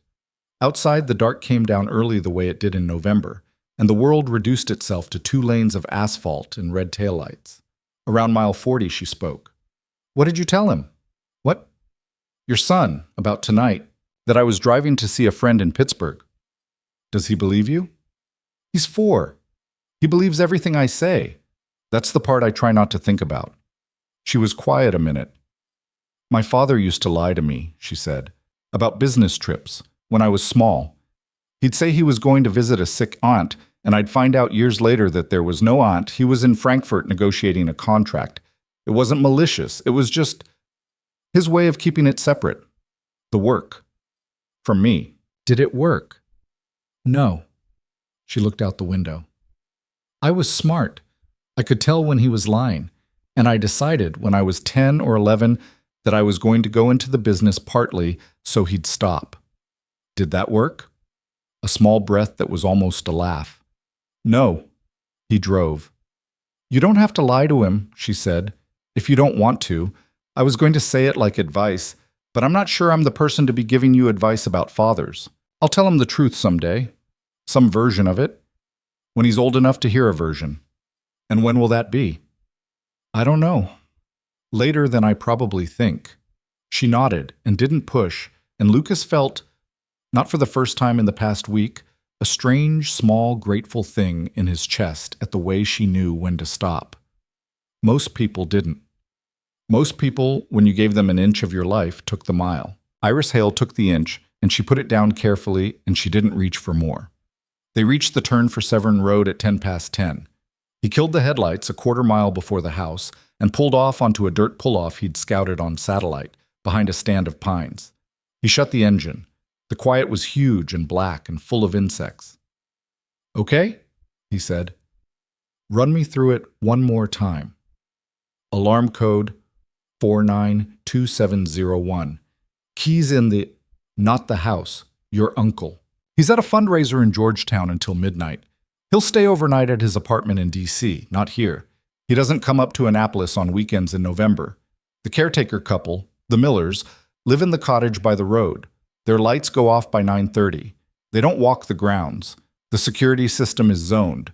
The main house zone is separate from the boathouse zone. We're not touching the boathouse. Cameras. Front gate has 2. A third at the back door of the main house.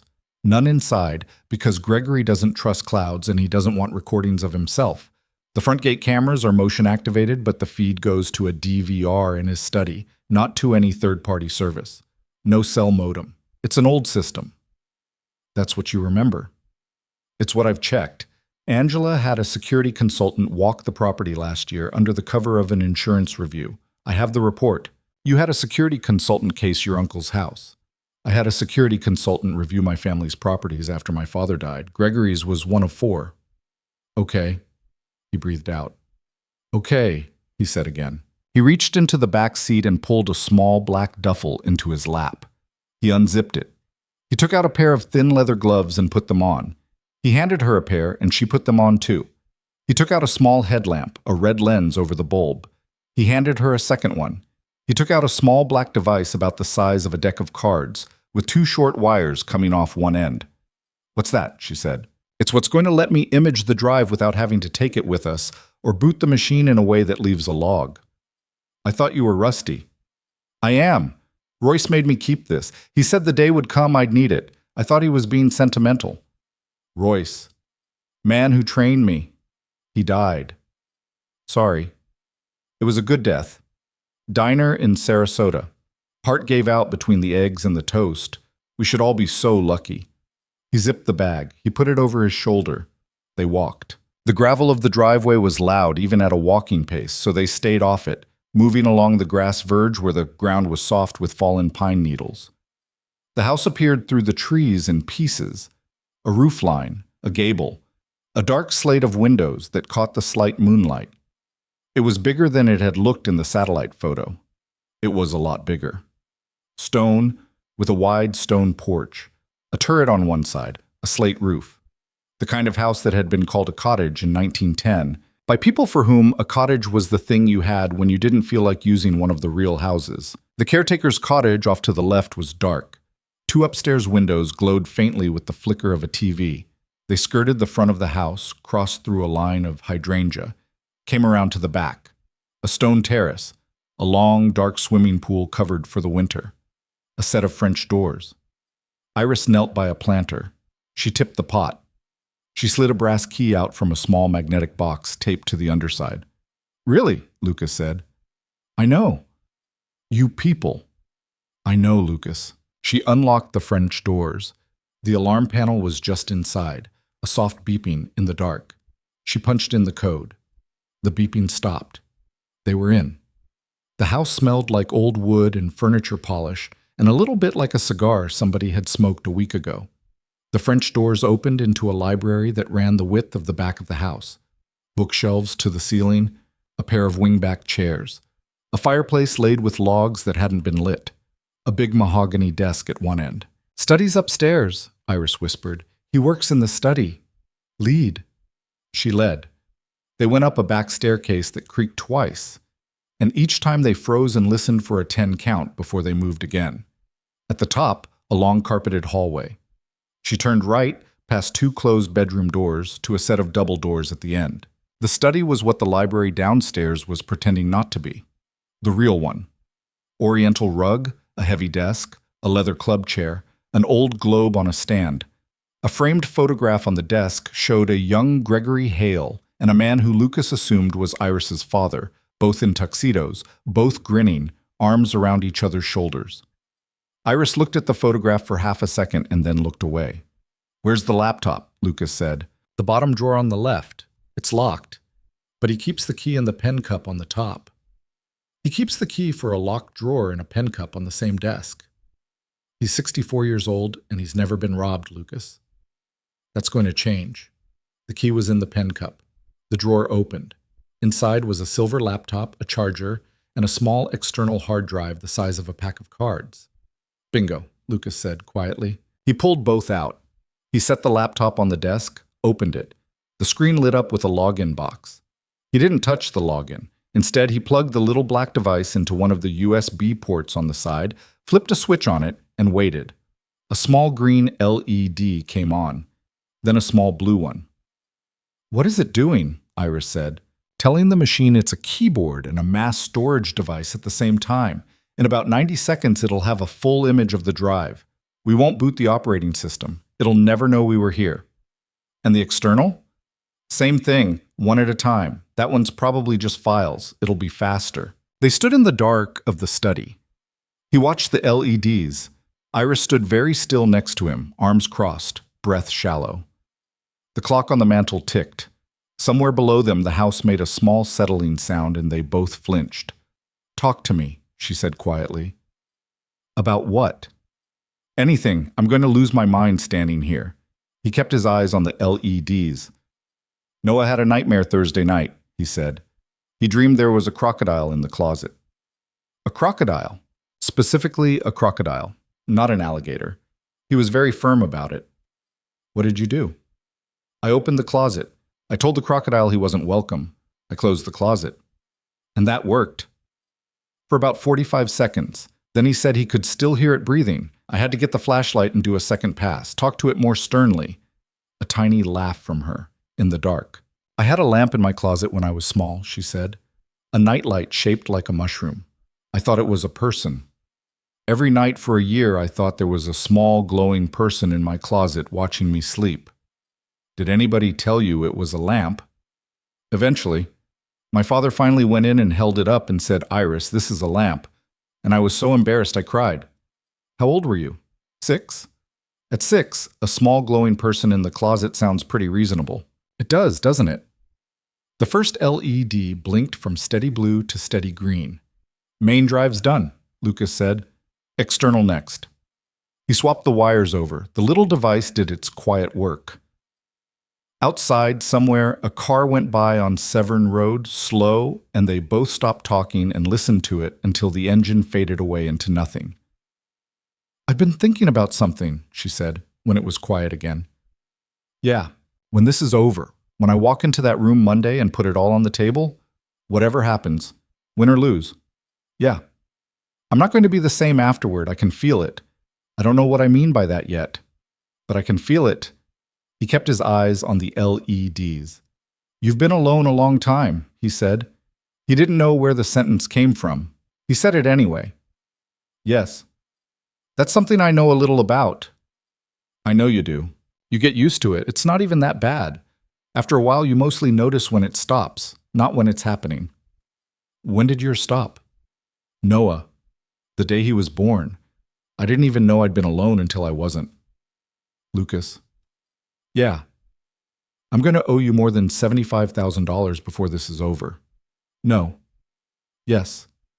"No, Iris. I took the job. Whatever else this is, whatever else happens, that was the deal. You don't owe me." "Stop."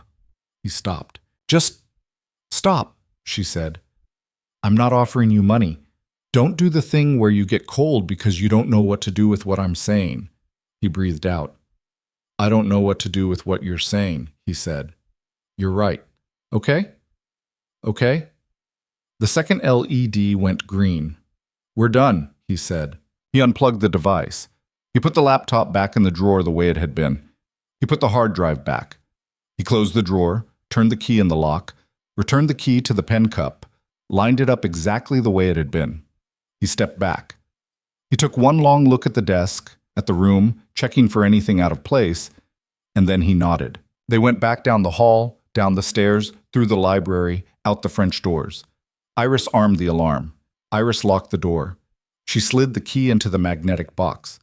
She set the box back under the lip of the planter. They walked back through the hydrangeas, along the grass verge, to the car. When the doors were closed, he realized his hands were shaking. He hadn't noticed until now. "Hey," Iris said. "I'm fine."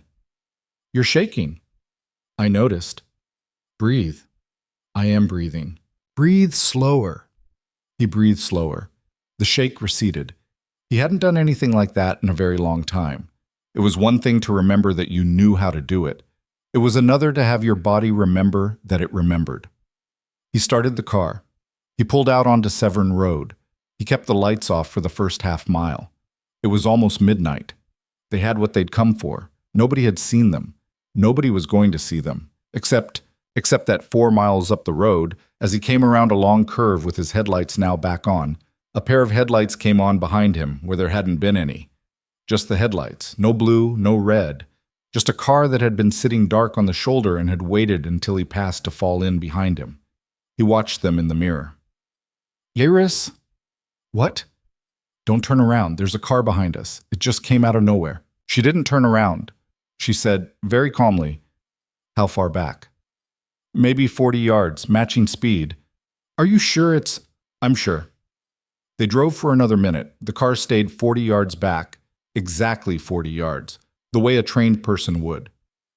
Okay, Lucas said. Here's what we're going to do. What? I'm going to take the next right. If they take the next right, we have a problem. If they don't, we don't. Okay? The next right was a side road, barely paved, leading off into a stretch of dark pine. He took it without signaling. He slowed. He watched the mirror. The headlights behind him slowed. The headlights behind him took the right. Okay, he said. We have a problem. She went very quiet. Iris, listen to me. We are not going to the freeway. We are not going back the way we came.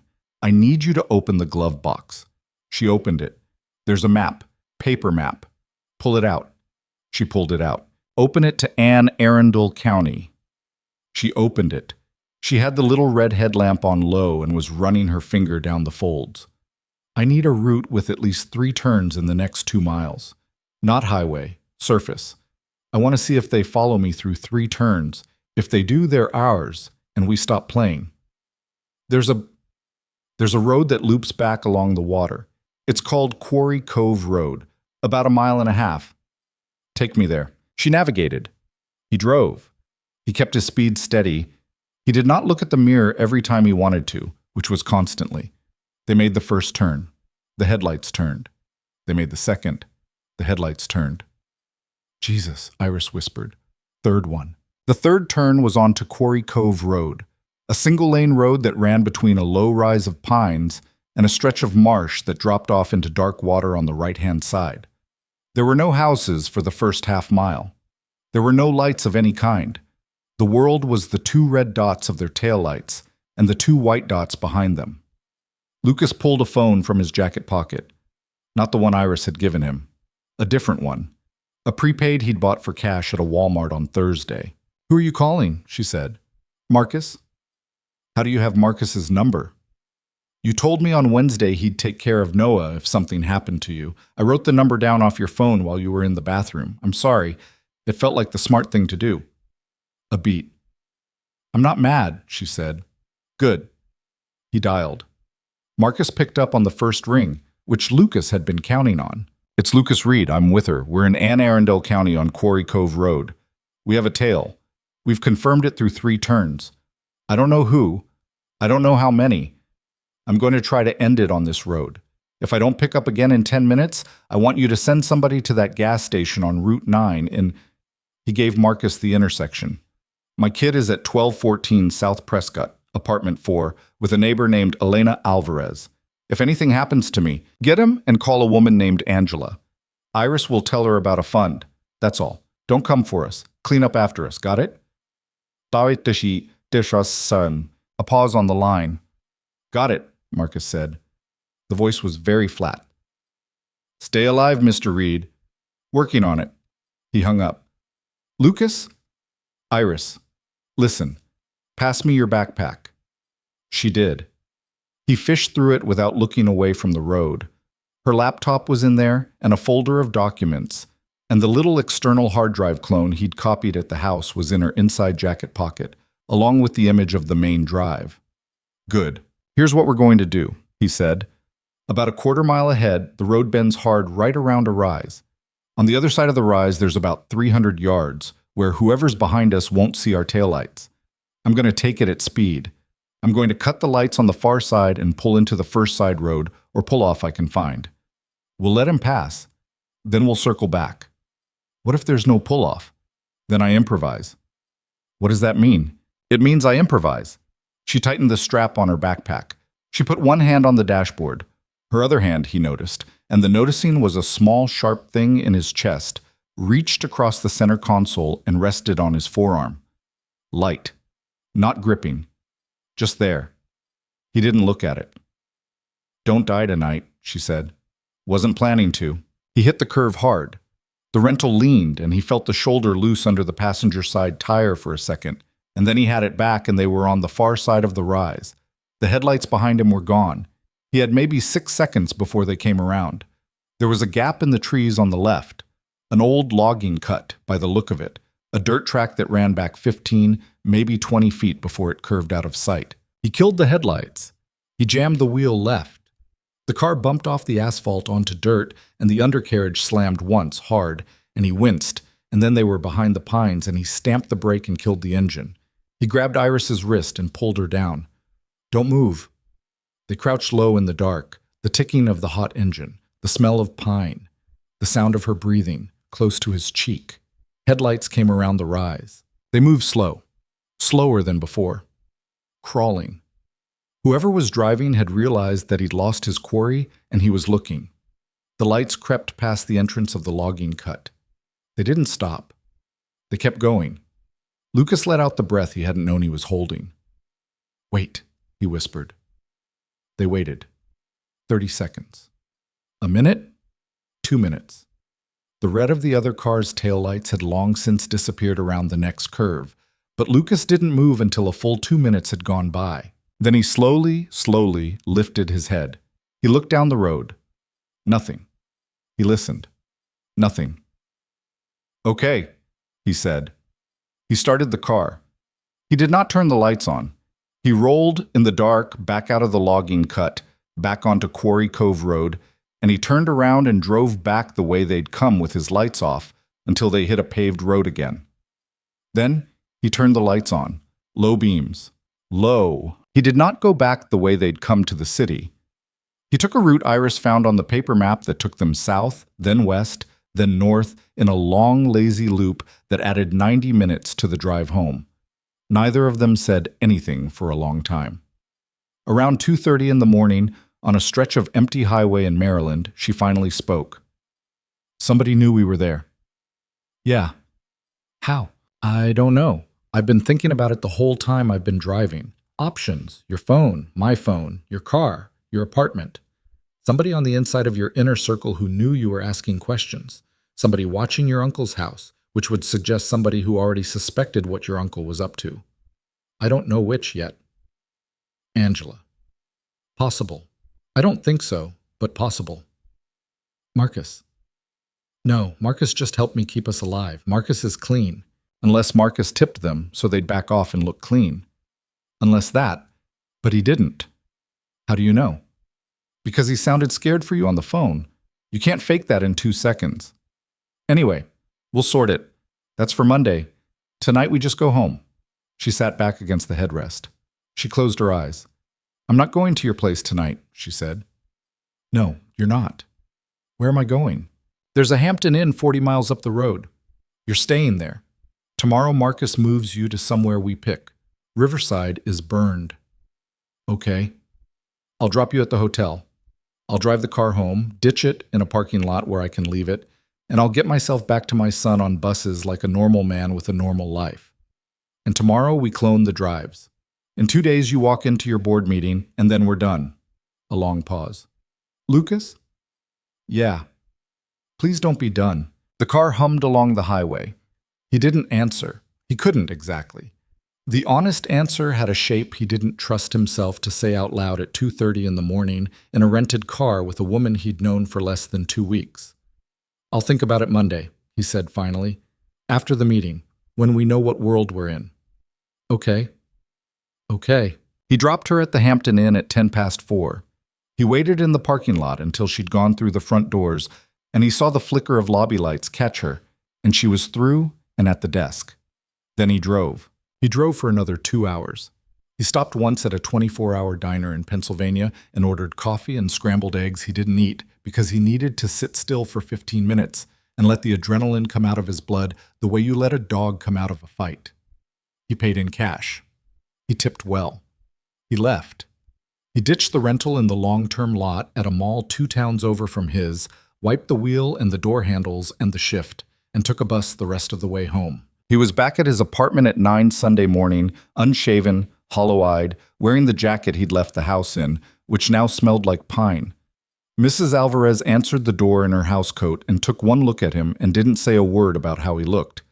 She just stepped back to let him into the little apartment where Noah was sitting on the living room floor eating cereal out of a mug and watching a cartoon about an octopus. "Daddy!" The boy launched himself off the floor and at Lucas's knees, and Lucas caught him under the arms and lifted him up and held on. He held on for a long time. "How was Pittsburgh?" Mrs. Alvarez said from the kitchen doorway. "Fine." "You look like you haven't slept." "I haven't." "Well, you're home. Sit. I'll make you coffee." The boy was a perfect angel. He ate 2 grilled cheeses for dinner. He only threw one tantrum, and it was about shoes. "Thank you, Elena." "Don't mention it. Pay me next week." She clucked her tongue and went back to the kitchen. Lucas sat down on her couch with his son in his lap. Noah smelled like cereal and shampoo and the particular milky warmth of a small body. He was telling Lucas about the octopus and why the octopus had 8 hats, 1 for each leg, because you couldn't just have 1 hat for a leg. That would be unfair to the other 7 legs. Lucas didn't hear a word of it. He just held on and nodded. When Noah had run out of things to say about hats, he climbed down and went back to his cereal. Lucas pulled his phone out of his jacket. Not the flip phone, not the prepaid. His real phone, the one that had been sitting on his kitchen counter for 18 hours. There was a text from an unknown number, sent at 6:12 that morning. Got back safe. Slept 2 hours. "Don't call. I'll call you tomorrow after the meeting. I." He stared at it for a minute. He deleted it. He had 2 days. 2 days and a clone of a drive that he hadn't yet looked at, sitting in his inside jacket pocket. 2 days to figure out who had tailed them out of Annapolis. 2 days until Iris Hale walked into a conference room on the 42nd floor of a building in the city and stood up in front of 12 people and told them who had tried to steal her company. He drank Mrs. Alvarez's coffee. He took his son home. He made scrambled eggs. He read the book about the mouse and the moon. He built a castle out of couch cushions and defended it against an invasion of stuffed animals. At 7:30, he put Noah to bed. At 8, he sat down at the kitchen table. He plugged the little black device into his battered laptop, the one he used for bills and nothing else, air-gapped, no Wi-Fi card. He opened the clone of Gregory Hale's hard drive. There were 640 gigabytes on it. He poured himself a cup of coffee that would keep him up until Tuesday, and he got to work. By 11 p.m., he had the first thing. An email chain deleted from the server but recovered from a local drafts folder in which Gregory Hale and Ethan Walsh discussed, in careful language, the Luxembourg vehicle and what happens when she's out, dated 7 months before the SEC filing. 3 references to our friend at the commission, unnamed. By 2 a.m., he had the second.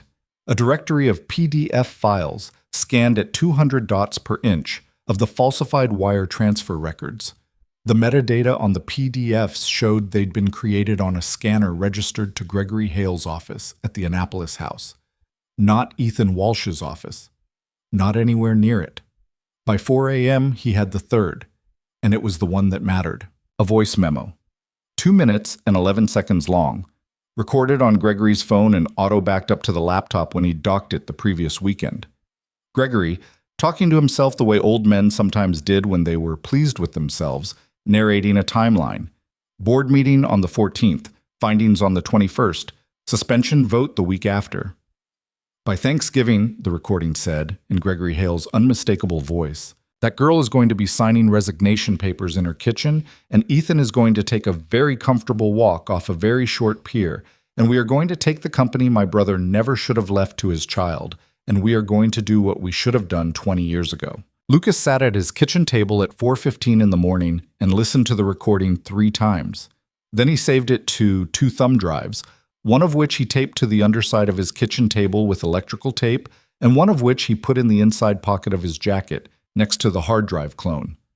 Then he went to the window of Noah's bedroom and stood there in the dark and watched his son sleep for a long time. On Monday morning, at 6 a.m., he sent Iris Hale a single text message from the prepaid phone.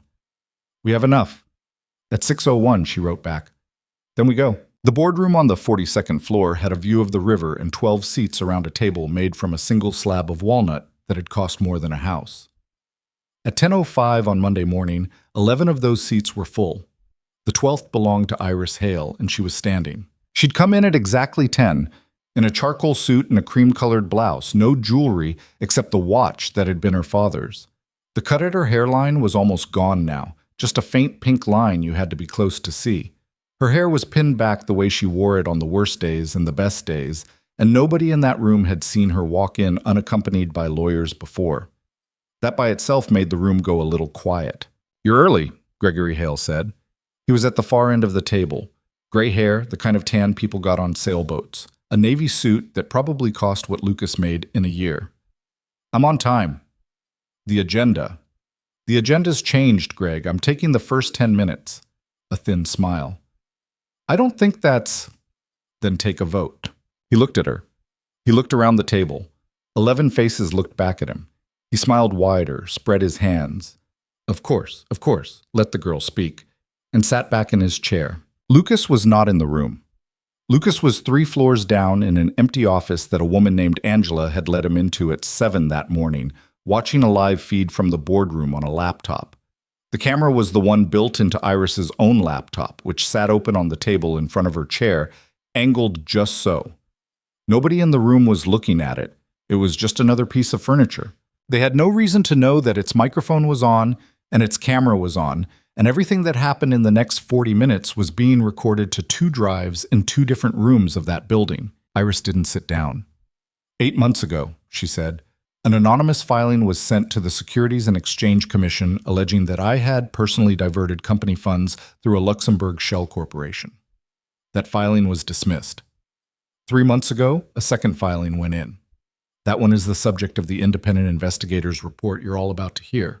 Before you hear it, I'd like you to hear something else. She reached down and tapped a key on her laptop. Gregory Hale's voice came out of the speakers, clear, confident, a little pleased with himself. By Thanksgiving, that girl is going to be signing resignation papers in her kitchen, and Ethan is going to take a very comfortable walk off a very short pier, and we are going to take the company my brother never should have left to his child, and we are going to do what we should have done 20 years ago. The room did not react the way rooms in movies react. There was no gasp. There was a small collective intake of breath, a couple of chairs creaking as people shifted, and then there was a quiet so total Lucas could hear, through the laptop speaker 3 floors up, the hum of the building's ventilation. Gregory Hale's face did something strange. It didn't change, exactly. It froze. The smile stayed in place, but the thing behind it, the thing that made the smile a smile, stepped back and closed a door. "Iris," he said. "Don't." "Iris, that's—" "Don't, Greg. Don't say it's been manipulated. Don't say it's out of context. Don't. We have the original file. We have the timestamp. We have the metadata. We have, as of this morning, 17 separate pieces of corroborating evidence, including emails between you and Ethan discussing, quote, the Luxembourg vehicle, unquote, dated 7 months before the first SEC filing. We have the scanner in your Annapolis office that created the falsified PDFs. We have your own voice on tape explaining to yourself what you were going to do." Her voice did not rise. That was the part Lucas noticed. Her voice did not rise once. She sounded, if anything, tired, like a doctor explaining a diagnosis. "To the board," she said, turning her eyes to the other 10 people at the table. "I am formally requesting that Mr. Gregory Hale and Mr. Ethan Walsh be suspended from their duties, effective immediately, pending the outcome of a full internal and external investigation into securities fraud, defamation, and attempted corporate seizure. I am also formally requesting that outside counsel, not our existing firm, which Gregory also uses for personal matters, be retained by this afternoon. Angela has a list of 3 firms ready. I'd like us to pick one before lunch." Ethan Walsh, who had gone the color of wet paper during the voice recording, opened his mouth. No sound came out. "Ethan," Iris said, not unkindly, "I'd get a lawyer." "I didn't—" I know you didn't. I know you signed things you shouldn't have, and you made a few calls you were told to make, and you're probably going to tell me, in a deposition sometime in the next 8 weeks, that you didn't know how bad it was. And maybe you didn't. But you knew it was bad, and you did it anyway, and I trusted you, and my father trusted you. So get a lawyer and save whatever you've got that might keep you out of prison, because I'm not saving any of it for you." She looked back at Gregory. Uncle. The word from her mouth wasn't quite a word. It was a weight. "You were at my father's funeral," she said. "You gave a speech. You said he was the best man you'd ever known. Do you remember that?" Gregory's jaw worked. "Do you remember that?" she said again. "Iris, answer the question." "Yes." "Did you mean it?" He didn't answer. "That's what I thought." She turned her face away from him. She was done looking at him. Lucas saw it through the camera. The exact second she stopped being his niece and started being something else. She turned back to the rest of the board.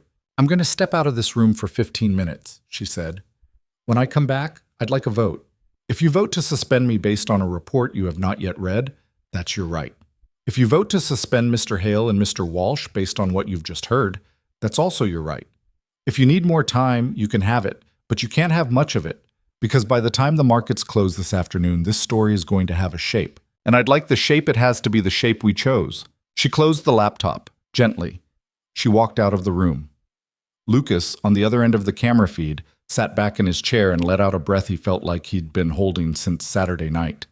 Angela, who had been standing behind him the whole time with her arms crossed, said, "Huh. Yeah. She's better at this than I thought she was. I had a feeling. You were right." They waited. Iris came back in at 10:22. The board had taken 14 minutes. The vote was 9-2. The two were Gregory, who voted against his own suspension, and a thin man in rimless glasses named Pritchard, who Lucas would later learn had been the other swing vote Iris had been worried about, and who, in the end, had decided to go down with a sinking ship for reasons nobody ever fully understood. It didn't matter. 9 was enough. Gregory Hale stood up. He buttoned his jacket. He looked at his niece for a long moment. Lucas, watching through the camera, couldn't read the expression, and he'd been reading faces for a living once. And then he turned and walked out of the room without a word. Ethan Walsh stayed where he was, with his head in his hands.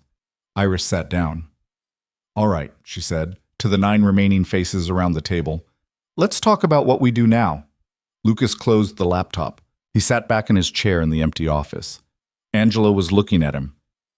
"She asked me to tell you something, if this went the way she hoped," Angela said. "Yeah?" "She said to tell you, quote, you were right about him being 64, unquote, and to go home and hug your kid." Lucas nodded. He could not, at that moment, have said anything more complicated than a nod. He got his jacket. He took the back elevator down.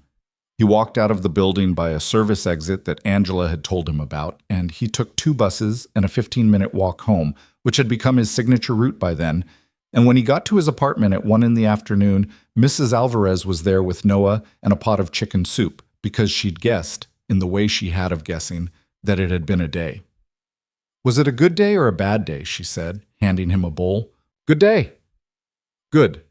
He ate the soup. Noah climbed into his lap halfway through and finished the broth for him. Over the next 10 days, the story broke open the way those things do. Not in an explosion, but in a long, slow chain of small news stories, each of which added one new piece to the picture. Hale Dynamics released a statement Monday afternoon. The Wall Street Journal had it by Tuesday. By Friday, Gregory Hale had resigned from every board he sat on and retreated to his daughter's house in Connecticut, which was farther away than the Annapolis place and apparently easier to hide in. Ethan Walsh had retained a criminal defense attorney and was, according to the rumors that reached Lucas secondhand through Angela, negotiating for a cooperation agreement. 3 mid-level employees, whose names Lucas never learned, resigned quietly over the following 2 weeks. The stock opened down 4% on Tuesday and closed up 2% by the end of the week, because markets, it turned out, liked a CEO who survived an assassination attempt. Iris was in meetings 18 hours a day for the first week. Lucas barely heard from her. He got one text, Wednesday night, from the prepaid. "Wire will hit your account Thursday. 75 plus 50 for Saturday. Don't argue." He stared at the phone for a long time. Then he wrote back, "I said I wouldn't argue. I'm not arguing." A pause. 3 dots. They stopped. They started. They stopped. Then, thank you, Lucas. That was all. The money hit Thursday morning, $125,000 in a single wire into his account. He stood in his kitchen looking at the number on his phone screen for a long time. He felt mostly nothing, or maybe just the small relief of a weight he hadn't realized he'd been carrying being set down. He paid his rent for 6 months in advance that afternoon. He took Noah to the shoe store and bought him 3 pairs of shoes, a size too big, because Noah's feet kept growing faster than the boy himself did. He took his car to a real mechanic for the first time in a year and got the timing belt replaced and 2 tires and a battery, and the bill came to $1,100 and he paid it without flinching. He put the rest into a savings account. He didn't touch it. He went back to work.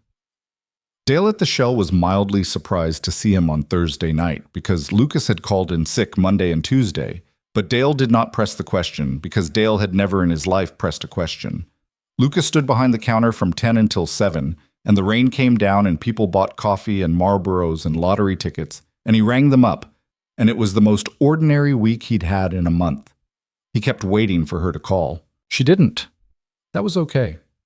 She was busy. She'd said she'd call after the meeting and he'd told her he'd think about it Monday, and Monday had come and gone. And here they were. And maybe this was her answer. Maybe the right thing for both of them was that she walked back into her world and he stayed in his, and the $75,000 turned into a story he would tell himself years from now as a thing that had once happened. It was the sensible version. He found he did not like the sensible version as much as he'd expected to. On the second Tuesday after the meeting, 12 days, he was walking Noah home from the community center. It was a cold, bright afternoon, the kind where the sun was out but the air bit at your ears. Noah had a piece of yellow construction paper folded into something he insisted was a boat, and he was narrating its nautical adventures as they walked. Halfway down the block, Lucas saw a woman leaning against a car parked at the curb. Dark coat, no scarf, hands in her pockets. The car was a plain sedan, the kind rental fleets had in bulk. He slowed. Iris pushed off the car and walked toward him. She walked carefully, but the walking boot was gone. She stopped a few feet short. "Hi," she said. "Hi." Noah, who had not yet registered that anything unusual was happening, kept going until he was even with Lucas's knee, and then stopped and looked up and looked at Iris and said, "You're the sad lady from the park." Iris's mouth twitched. "Hello," she said. "That's me." "You're not as sad now." "No, I'm not. Not right this minute." "That's good." "Thank you." "I think so too." Lucas looked at her. "You could have called," he said. "I wanted to," she said. I didn't want it to be a phone call." "Okay. Is this a bad time?" "No, it's fine. Come up." They went up. Mrs. Alvarez, who was sitting in the lobby because she liked to sit in the lobby in the afternoons and watch people come in and out, looked at Iris with a frank and curious interest as they went by, and Lucas gave her a small nod, and she gave him a small nod back, and by tomorrow afternoon the entire building was going to know a woman had come to see him. He didn't care. In the apartment, he took Noah's coat off him and put the yellow paper boat on the counter with great ceremony and told Noah he could watch one episode of The Octopus Show, and Noah, who knew a negotiation when he heard one, agreed. Lucas turned on the TV in the living room, settled Noah in front of it with a cup of goldfish crackers, and then he and Iris went into the kitchen and sat down at the little table with the scratched formica top. It was a small kitchen. She looked at first like she didn't know what to do with herself in a room that size. Then, slowly, she relaxed. She took off her coat. She put it on the back of the chair. "Water?" he said. "Yes." He filled 2 glasses. He sat down. He waited. "I wanted to say thank you," she said. "You already did." "I wanted to say it in person." "Okay, you're saying it in person." "Lucas." "Yeah." She took a breath. "I thought a lot about what I was going to say to you," she said. "I wrote it down on Sunday night. I rewrote it on the flight back from Zurich yesterday. I had 3 drafts. They were all terrible. The more I tried to write it, the more it sounded like a speech by the kind of person I don't want to be anymore. So don't give a speech." "Okay." She looked at her hands. "The people I was raised around," she said, they don't really let anybody in. Not the way you'd let somebody in. Every relationship there's a ledger. There's always a ledger. Even with my father. He loved me, I know he did. But he also raised me to be the person who would run the company, and those two things were never fully separate in his head. And I grew up knowing that if I failed at the second one, he would still love me. But something in him would go out that he couldn't turn back on. That's a lot to put on a kid. Yes, it is. She took a sip of the water. So I've spent most of my adult life, she said, figuring out how to make sure nobody has a ledger with me. Including my husband, which is, in retrospect, one of the reasons I don't have a husband. And then I crashed a car at a gas station. He didn't say anything. He let her get there. I offered you $75,000, she said, and you said no. And you only said yes later because I made it a job. And when I made it a job, you still wouldn't take the money for it until after the thing was over. And the whole time you were doing it, you argued with me about eating sandwiches, and you kept asking me if I'd slept. And on Saturday night, when I asked you to do something I had no right to ask you to do, you did it. And when it went wrong, you got us out. Iris, I'm not done. Okay. And on Sunday, you didn't ask for anything. You didn't ask to come to the meeting. You didn't ask for a photo of yourself with me. You didn't ask for a job or a title or a business card. You took the money I owed you, and you went back to the Shell, and you worked the night shift, and you bought your kids shoes. And I sat in Zurich for 4 days, and I couldn't sleep because every time I closed my eyes, I saw my uncle's face when the recording played. And then I couldn't sleep because every time I stopped seeing my uncle's face, I started thinking about the way you made me a turkey sandwich. He laughed, once. He couldn't help it. She looked up at him, and her eyes were wet, which he had not been expecting. She did not let them spill. She was not that kind of crier. But he saw the wet. I don't know what I'm offering you, she said. That's the problem. I don't know. I'm not going to pretend I do. I don't know what you want. I'm not sure I know what I want. I know I don't want this to be. I don't want the last time I see you to have been the thing on Saturday night. I don't want the story of us to end with a wire transfer. That's not nothing. It's not a plan. It's the truest sentence I've said in 2 weeks. He looked at her across the table, at the line of her mouth, which was doing the thing it did when she was holding herself together, at the place at her hairline where the cut had been. Iris. Yeah. I told you in the car Saturday night. I told you I'd think about it Monday. I have been thinking about it every day since.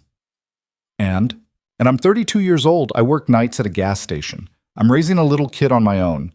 I have a past I'm not going to tell you the details of for a long time, maybe ever. I have a very small apartment with a crack in the living room ceiling. I have, as of last week, a savings account with more money in it than I have ever had in my life.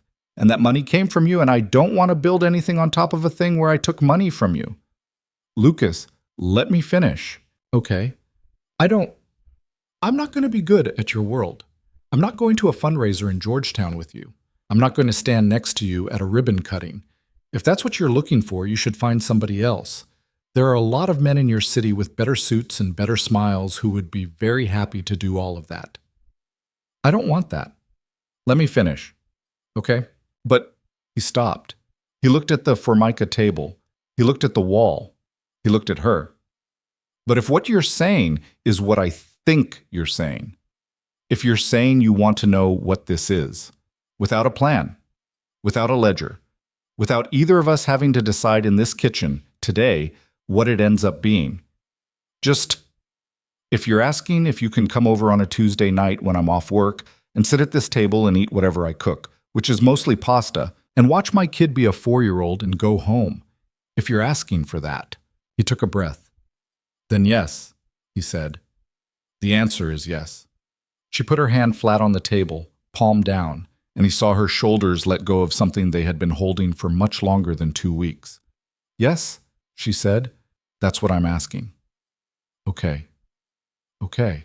They sat there at the little kitchen table in the apartment with the crack in the living room ceiling. In the other room, an animated octopus was putting hats on his 8 legs, and a 4-year-old was laughing, and the heater was making the noise it always made in winter, the thin clang of metal warming up. Lucas? Yeah. Can I meet your son? Not today. I know today's not the day, but sometime. He thought about it. Yeah, he said, sometime. Okay, then quieter. I'd like that. She stood up. She put her coat back on. He walked her to the door. In the doorway, she turned and looked at him. She didn't try to kiss him. He didn't try to kiss her. It wasn't that kind of moment. It was, he didn't know what to call it, the thing before the thing. I'll call you this weekend, she said. Use the regular phone. You can throw the prepaid out. Okay. And eat something between now and the weekend. A small smile. I'll try. Don't try. Do it. All right, bossy. Yeah, well. She went.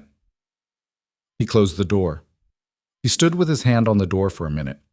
Then he walked back into the living room where Noah was in the exact position he'd been in 5 minutes ago, crackers scattered around him, eyes locked on the octopus. Daddy. Yeah, bud. Was that the sad lady? Yeah, that was her. I told you she looked sad. You did. Is she going to be a friend? Lucas sat down on the couch next to his son. Noah immediately leaned against him, not even looking away from the screen, the way the boy did, the way he'd been doing since he was small enough to fit in the crook of Lucas's arm. I don't know, bud, Lucas said. He put his arm around his son. Noah, eyes still on the octopus, reached up with one small hand and patted Lucas's cheek twice, absent and firm, the way he did when he thought Lucas needed patting. Outside, the afternoon light was starting to go gold. Somewhere down the street, a car door slammed. A dog barked. A bus hissed by. Lucas sat on the couch with his son leaning against him, and he didn't say anything else. And the octopus show played on, and for the first time in a very long time, he let himself think, carefully, in a small voice, that maybe, just maybe. The maybe became a Tuesday, and then another Tuesday, and then a Saturday afternoon at the park, where Iris sat on the same bench she had once sat on as a stranger. And this time a 4-year-old in rubber boots ran up and showed her, with extreme seriousness, a rock he had found that was, in his professional opinion, the best rock. She studied the rock like it was a quarterly report. It's a very good rock, she said. I know, Noah said, and ran away. Lucas, watching from a few feet off, didn't say anything. He didn't need to. Iris looked up at him with a small, slightly winded expression, like a person who had just been handed something she wasn't sure she was allowed to hold. And he nodded once, and that was that. The Tuesdays became regular. The Saturdays became regular. She learned how Noah took his toast, no crusts, butter only on one half, the butter half, and Noah learned that the sad lady wasn't sad anymore and decided, in the generous and uncomplicated way of small children, that she was now simply Iris, not an aunt, not a friend of Daddy's, just Iris.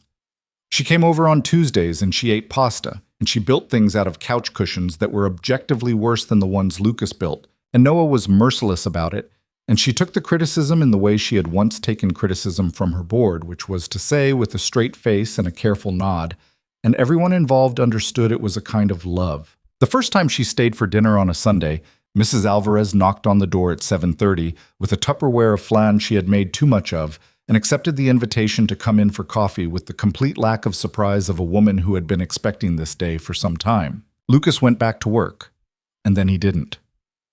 Dale at the Shell was sorry to lose him. Lucas, who had $100 and some odd thousand in a savings account, and a 4-year-old who was about to start kindergarten, decided that what he wanted to do next was something that let him be home at dinner time.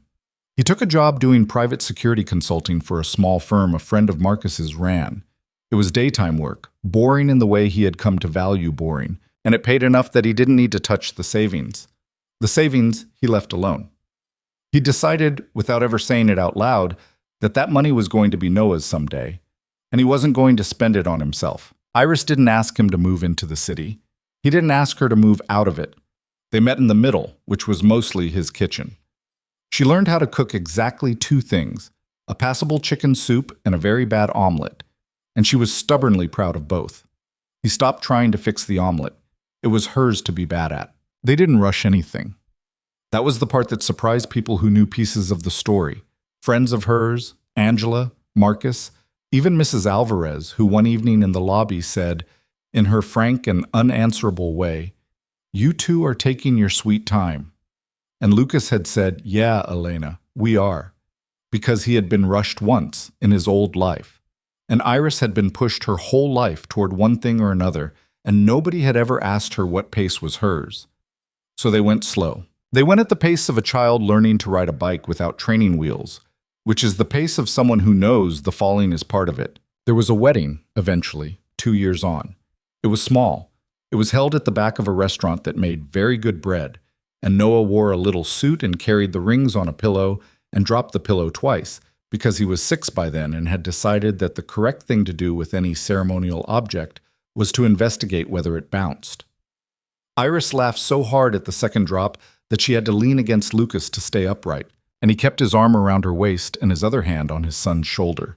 And Mrs. Alvarez, who was in the front row in a dress the color of a ripe plum, cried without apologizing for it. A daughter came after that. They named her Claire, which had been Iris's mother's name. Claire was, from birth, unimpressed by most things, and her older brother adored her with the fierce proprietary love of a boy who had waited a long time for a person of his own to protect. The company thrived. That part surprised no one. What surprised people? What sometimes surprised Iris herself when she caught her reflection in the window of a car at night and didn't recognize the softness in her own face was how unremarkable the rest of it turned out to be. How the big thing, the thing the whole story had been building toward, turned out to not be a thing at all. Just a life. Small dinners. Long drives. A boy growing into a man, slowly. A girl learning to walk. A husband who still, at 50, got up first on Saturday mornings to make coffee because he liked the quiet, and a wife who eventually learned to sleep in. If there was a lesson, Lucas thought sometimes, usually on those quiet Saturday mornings, standing at the kitchen window with a cup in his hands, looking out at a yard that was his, it was this. The people who try to save you with money and promises are almost never the ones who actually do it. The ones who do it usually don't know they're doing it. They just show up. They open a car door in the rain. They make you a sandwich when you forget to eat. They drive you home without asking where home is. And the ones worth loving are the ones who, when you show up for them, don't ask to see your resume. They just let you in. He had been nobody. She had been everybody.